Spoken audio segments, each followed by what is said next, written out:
Hai guys, kali ini kita akan membahas tentang perilaku konsumen.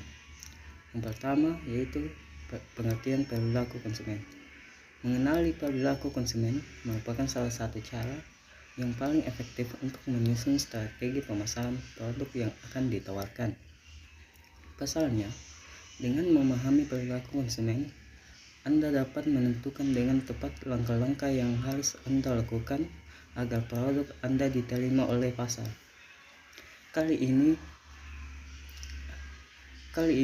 akan berbincang seputar teori perilaku konsumen. Bagi Anda yang ingin mengetahui dunia pemasaran lebih dalam, materi kali ini wajib untuk Anda kuasai. Faktor yang mempengaruhi perilaku konsumen antara lain yaitu: jika boleh diasumsikan, setiap konsumen selalu menginginkan kepuasan atau utility dalam setiap kegiatan konsumen yang dilakukan. Utility artinya produk tersebut memiliki fungsi, yaitu membantu, berguna, dan menguntungkan. Jika dilihat dari sudut pandang ekonomi, utility dapat dimaknai sebagai kegunaan produk saat dikonsumsi. Dengan kata lain, kepuasan dapat dikatakan puas jika konsumen merasa tertolong dengan produk yang Anda berikan. Oleh karena itu, konsumen memiliki perilaku tertentu sehingga mereka dapat mengambil manfaat secara maksimal dari transaksi jual beli yang dilakukan. Ada beberapa hal yang dapat mempengaruhi perilaku konsumen. Di antaranya adalah sebagai berikut. 1. Kebudayaan. Faktor kebudayaan dikatakan memiliki pengaruh yang paling luas dibandingkan faktor-faktor lain. Sebagaimana kita terima pada pendidikan karakter di sekolah, kedisiplinan dapat membentuk kebiasaan. Kebiasaan dapat membentuk sifat dapat membentuk karakter, dan karakter dapat dibudayakan dapat membentuk nasib seseorang. Di sini dapat kita pahami peran budaya yang mempengaruhi perilaku, keinginan, naluri, cara berpikir, persepsi, nilai, dan preferensi seseorang. Contoh budaya Timur yang mengajarkan untuk berpakaian tertutup menjadikan konsumen banyak yang disuka pembeli pemakai tertutup. Masyarakat Jawa yang terbiasa makan dengan menggunakan tangan tanpa sendok membuat makanan sambal ala penyetan laris. Yang kedua, sosial. Kelompok sosial terdiri dari keluarga, lingkungan tempat tinggal, teman pergaulan, dan masyarakat. Faktor ini memiliki pengaruh yang cukup besar dalam membentuk perilaku konsumen, karena seseorang dibesarkan di dalam lingkungan yang bagaimana hal tersebut mempengaruhi terhadap cara mengkonsumsi sebuah produk. Misalnya saja, seseorang yang dibesarkan dalam keluarga yang teliti dalam hal keuangan akan cenderung mendahulukan prioritas sehingga dapat menentukan pengeluaran yang dirasa kurang perlu. Sementara itu, seseorang yang dibesarkan dalam lingkungan yang suka kuliner cenderung menikmati berbagai macam kuliner untuk menuntaskan rasa penasarannya. Yang ketiga, pribadi. Perilaku konsumen dapat ditentukan dari pribadi orang tersebut. Misalnya saja faktor usia, psikologi, kesehatan, kepribadian, gaya hidup, tradisi ekonomi, jabatan, dan konsep diri dari konsumen tersebut.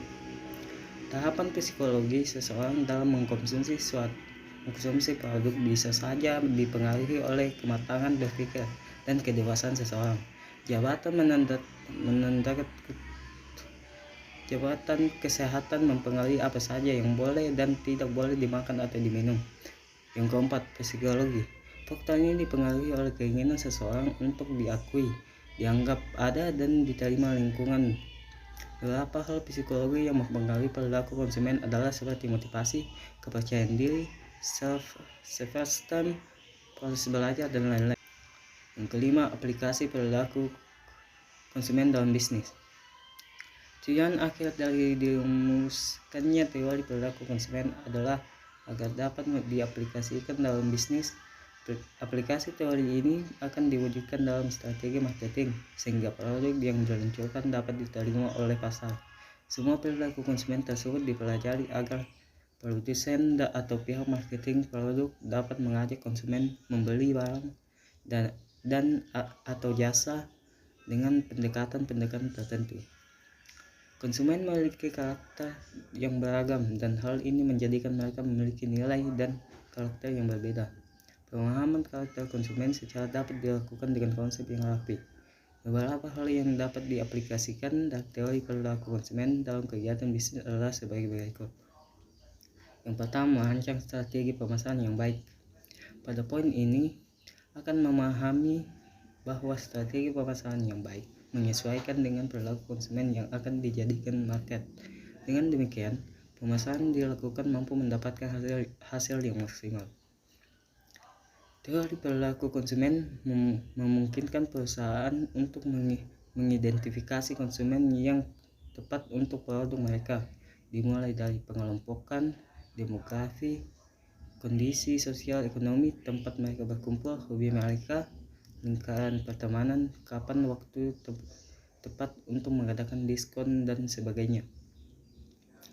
Dari data-data tersebut, perusahaan akan dapat melihat peta perilaku konsumen yang cocok untuk produk mereka sehingga pemasaran tidak salah sasaran.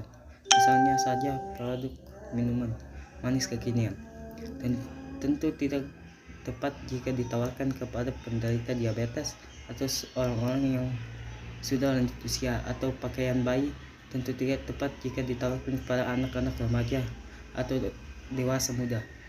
2. Untuk mengetahui kebutuhan konsumen.